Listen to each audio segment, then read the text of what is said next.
नमस्कार दोस्तों, आज हम बात करेंगे मेरठ में एक दलित महिला के साथ हुए घटना के बारे में।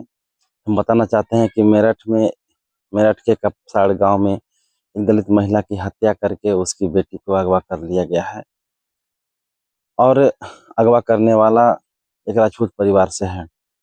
जब लड़की की माँ यानी पीड़िता की माँ जब खेतों में काम करने अपनी बेटी के साथ गई हुई थी, तो वो राजपूत जिसका नाम पारस है, पारस राजपूत वहाँ पे पहुंचा और खेतों में उस लड़की को जबरदस्ती करके अपने साथ ले जाने लगा। तो उसकी माँ ने उसको रोका, लेकिन रोकने के बावजूद उस जो लड़का था, पारस लड़का, वो लड़का उसके साथ बदतमीजी किया, गाली गलौज किया और ज़्यादा मामला बिगड़ जाने के बाद उस लड़का ने उसकी माँ को फांसी से मार कर हत्या कर दिया। ये बात बड़ी दुखदाई हुआ कि पीड़िता एक दलित परिवार से है और जो आरोपी है पारस राजपूत एक राजपूत फैमिली से है, राजपूत परिवार से है। शाम को ये बात 8 जनवरी की थी और शाम को जब पीड़िता की भाई ने 100 नंबर को सूचना दी, तो 100 नंबर उसके घर आया और उन्होंने बताया कि आप लोग थाने पे आइए और थाने पे जो होगा कार्रवाई किया जाएगा। फिर उन्होंने सुबह गया थाने पे कार्रवाई किया गया।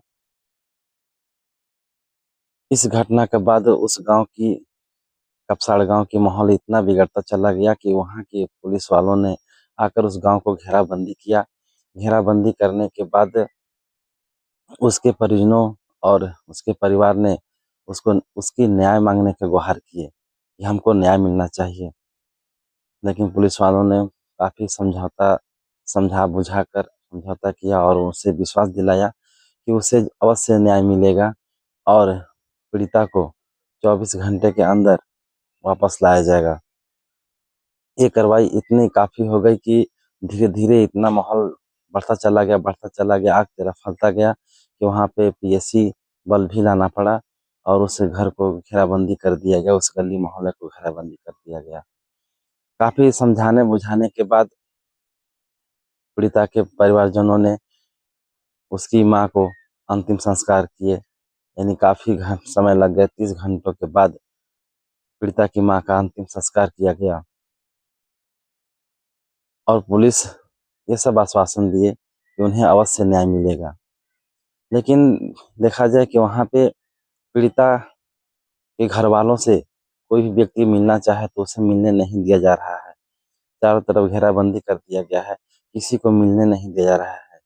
वहीं के सपा विधायक अतुल प्रधान भी मिलने के लिए वहाँ पे गए हुए थे, लेकिन उनको काफ़ी मेहनत करना पड़ा, धरना देना पड़ा। 2.5 3 घंटे तक धरना देना पड़ा। धरना देने के बाद उसको पीड़िता से मिलने दिया गया। इसके बाद नगीना सांसद चंद्रशेखर रावण जी भी उनसे मिलने के लिए आ, आए आ ही रहे थे कि उनको गाजियाबाद में रोक लिया गया।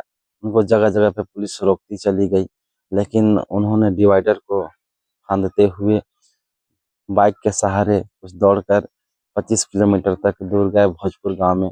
फिर भी वहां पे प्रशासन वालों ने रोक लिए।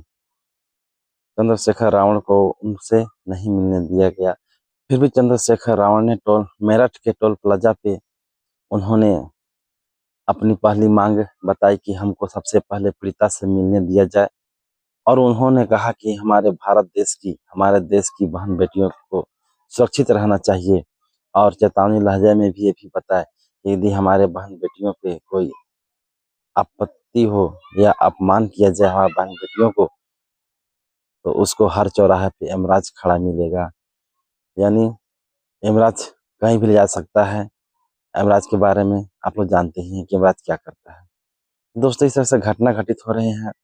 उसके बाद भाजपा नेता संगीत सोम ने कपसाड़ गांव पहुंचकर परिवारों से मिला और उन्हें सांत्वना दिया।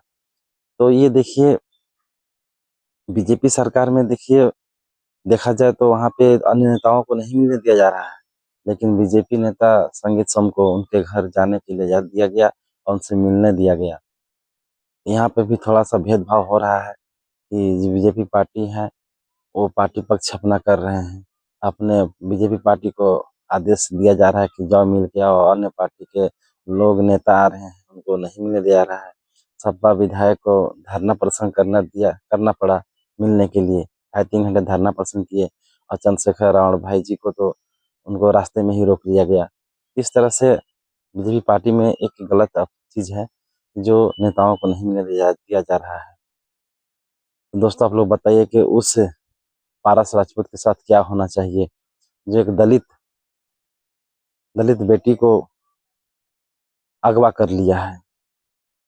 आप लोगों का क्या विचार है उसके बारे में आप लोग कमेंट में ज़रूर बताइए। उसे क्या सज़ा मिलनी चाहिए जो उसकी माँ को भी हत्या कर दिया, उसकी बेटी को भी अगवा करके भाग गया, जो कि अभी तक उसको नहीं लाया गया है। प्रशासन लोग खोजने में नाकाम रहे हैं, लेकिन 48 घंटे का मौका मांगे थे।